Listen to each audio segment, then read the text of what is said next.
Good evening everyone, my name is Samanna Gamlani. So now we will learn the topic crop production management. So what is crop production? As we know, the production of crop is very low in our country because of agricultural land.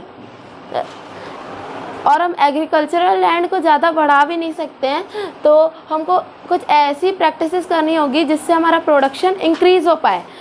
तो वो practices हम already पढ़ चुके हैं, अब उनको manage कैसे किया जाता है वो हम इस टॉपिक में पढ़ेंगे। फर्स्ट है न्यूट्रिएंट मैनेजमेंट। अब न्यूट्रिएंट होता क्या है? प्लांट को अपनी नीड्स फुलफ़िल करने के लिए जो एयर से, सॉइल से, वाटर से चाहिए रहते हैं एलिमेंट्स, उनको बोलते हैं न्यूट्रिएंट। जैसे कि फास्फोरस, कैल्शियम, क्लोरीन, आयरन, इन सब को बोलते हैं हम। और अब मैनेजमेंट, इन सब का हम मैनेजमेंट कैसे कर सकते हैं? बाय प्रिजर्विंग दैम, और सॉइल की फर्टिलिटी अच्छी बनाएंगे तो प्लांट्स को न्यूट्रिएंट अच्छे प्रोवाइड हो पाएंगे। वाटर कंटेमिनेटेड नहीं होना चाहिए, एयर नॉन पोल्यूटेड होनी चाहिए, ताकि प्लांट्स को जो न्यूट्रिएंट चाहिए अपनी रिक्वायरमेंट्स को फुलफ़िल करने के लिए उनको अच्छे से मिल पाए।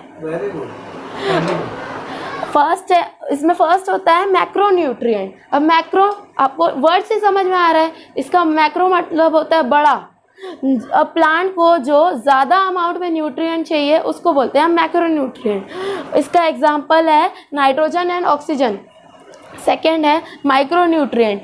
अब माइक्रो नाम से ही हमको समझ में आ रहा है कि छोटा, कम अमाउंट में। अब प्लांट को कम अमाउंट में जो न्यूट्रिएंट्स चाहिए रहते हैं उनको हम बोलते हैं माइक्रो न्यूट्रिएंट। इसका एग्जांपल है क्लोरीन एंड आयरन।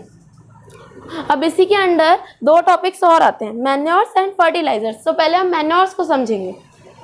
फर्स्ट है इसमें farm yard manure. Farm yard manure होता क्या है? ऐसे मैन्योर जिसमें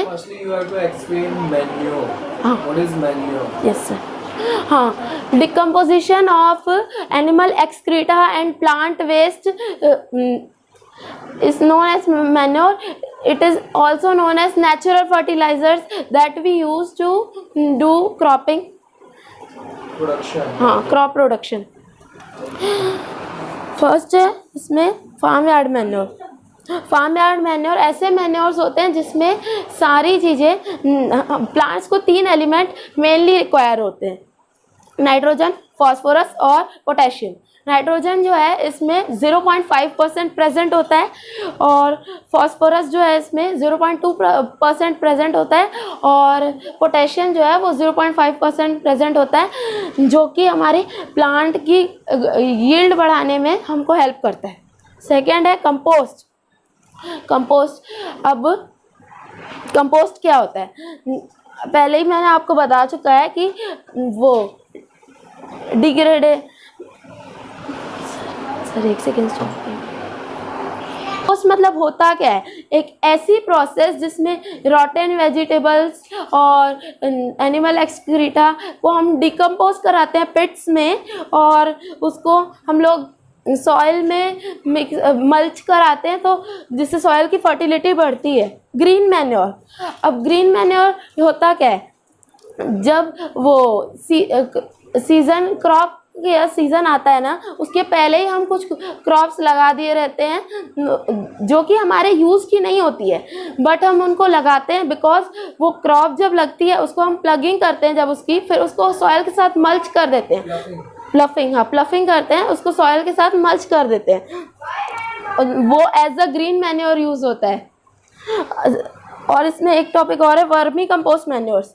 अब कंपोस्ट हम पढ़ चुके हैं। अब कंपोस्ट में अगर अर्थवॉर्म का यूज़ हो रहा है, अर्थवॉर्म के यूज़ से अगर वो कंपोस्ट बन रहा है तो उसको हम बोलते हैं वर्मी कंपोस्ट। Thank you.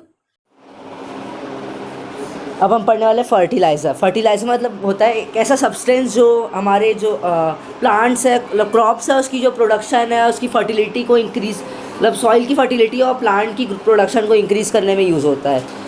अब हमारे फर्टिलाइज़र के जो एडवांटेजेस क्या क्या है? ये हमारे स्मॉल बग्स, मतलब हमारे थोक जिसको बोलते हैं, उसमें हम अवेलेबल होता है। ये हमारी जो सॉइल की जो हमारी डेफिशिएंसी होती है मतलब मिनरल की, उसको पूरी करता है। और ये हम हाँ हमारे ट्रांसपोर्टेशन के लिए बहुत इजी होता है। अब हर चीज़ जो जिसके एडवांटेजेस है उसके डिसएडवांटेजेस भी होते हैं, उसके इल इफ़ेक्ट्स होते हैं। तो अब हम देखते हैं फर्टिलाइज़र के इल इफ़ेक्ट्स क्या है। पहला इल इफ़ेक्ट है कि ये बहुत ज़्यादा एक्सपेंसिव होता है, मतलब बहुत ज़्यादा महंगा होता है। कुछ लोग जो छोटे छोटे फार्मर्स हैं वो उसको अफोर्ड नहीं कर पाते, ख़रीद नहीं पाते। दूसरा है जब इसकी मैन्युफैक्चरिंग हो रही होती है, मतलब जब बनाया जा रहा है इसको, तब इससे जो बहुत पॉल्यूटेंट्स निकलते हैं, मतलब बहुत अफेक्ट करता है ये हमारे इन्वायरमेंट को। और ये हमारे जो लैंड है उसको, मतलब हमारे जो वाटर रिसोर्सेज है, एयर रिसोर्सेज है, उनको भी बहुत डैमेज पहुँचाता है। ये यूज़ करने टाइम भी मतलब थोड़ा ज़्यादा यूज़ करने से हम बहुत ज़्यादा यूज़ करते रहेंगे कंटिन्यूस, मतलब प्रोडक्शन को बढ़ाने के लिए। तो ये जो हमारी सॉइल की जो केमिस्ट्री होती है उसको चेंज कर देता है, उसको अल्कलाइन बना देता है, एसिडिक बना देता है। अब देखते हैं टाइप्स ऑफ फर्टिलाइज़र भी बहुत सारे होते हैं हमारे। एक है नाइट्रोजीनियस फर्टिलाइज़र। ये ऐसा फर्टिलाइज़र होता है जिसमें हमारी जो नाइट्रोजन की मात्रा मतलब क्वांटिटी होती है वो बहुत ज़्यादा होती है। एक फॉस्फेटिक फर्टिलाइज़र जो जिसमें हमारे फॉस्फोरस की जो क्वांटिटी होती है वो बहुत ज़्यादा होती है। और एक होता है हमारा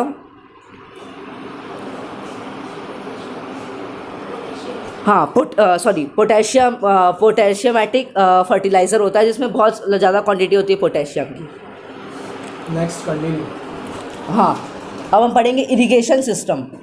इरिगेशन सिस्टम मतलब हमारी जो लैंड है, मतलब लैंड बहुत बड़ी बड़ी होती है कुछ फार्मर्स की, तो अब थोड़ी ना वो लेके बस पानी डालते रहेगा अपनी ज़मीन में।